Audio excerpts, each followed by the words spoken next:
right, welcome to this week's Q&A Thursday. This question comes up a lot, and it came up on our recent Wicked Smart sit-down, where all of you, by the way, are invited every single Thursday at 4 o'clock.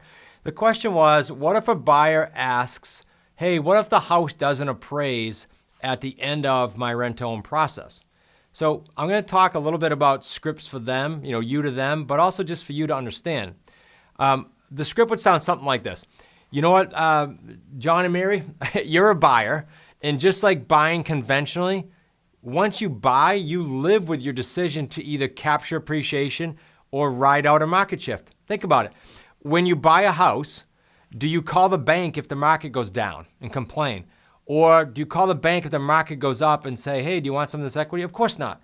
So you are being treated like, and you are behaving like a buyer, and as such, not only are you taking care of the house as a buyer, but you're going to capture any appreciation or downfall in the market. Now, reality, how do you address some of these issues? Yourself and your business, you with your seller and you with your buyer. Well, if the time frame's approaching and appraisal is an issue, we'll revisit an extension for the buyer, because presumably you did this how we teach and you gave the buyer less of a term than you have with the seller.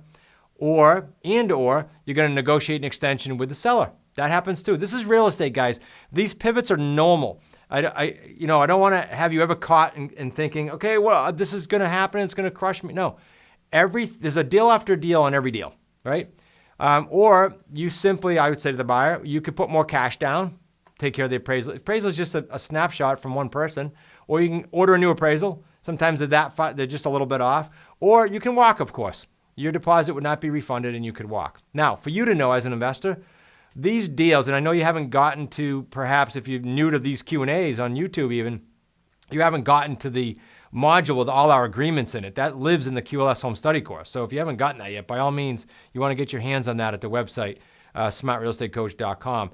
In the agreement, you'll see with the buyer, these deals are never contingent upon an appraisal. Nowhere in there is that language, like a conventional deal. Why is that?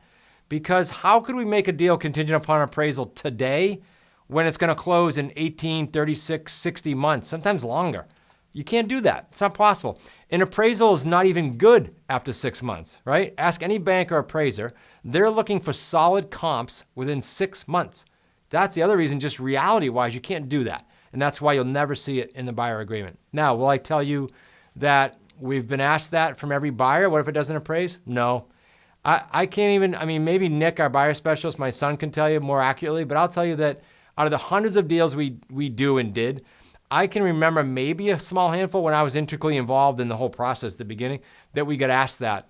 And on one occasion, just one, because we were comfortable with the market, we were comfortable with everything, we actually put a component in there that said we'd renegotiate if the appraisal came in too low. I also said to her, it was a woman at the time, I also said, okay, so if it increases in value, are we going to be able to increase the price? And she agreed to that. And I think we came up with like 25% of the increase, which was, I think it was crazy for her to do that, but that's what we did. That was a one-off. I don't want to make that a norm for you by any shape, form, or fashion.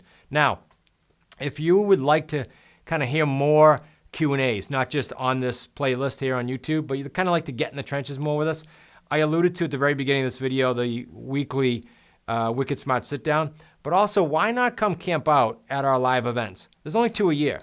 And post-COVID, it's just awesome being back in the room, and there's no better environment to be in where Q&As are being brought up on stage because of what's going on in the room. And that just is an immersion process for you that you'll never forget versus just going through these ad nauseum.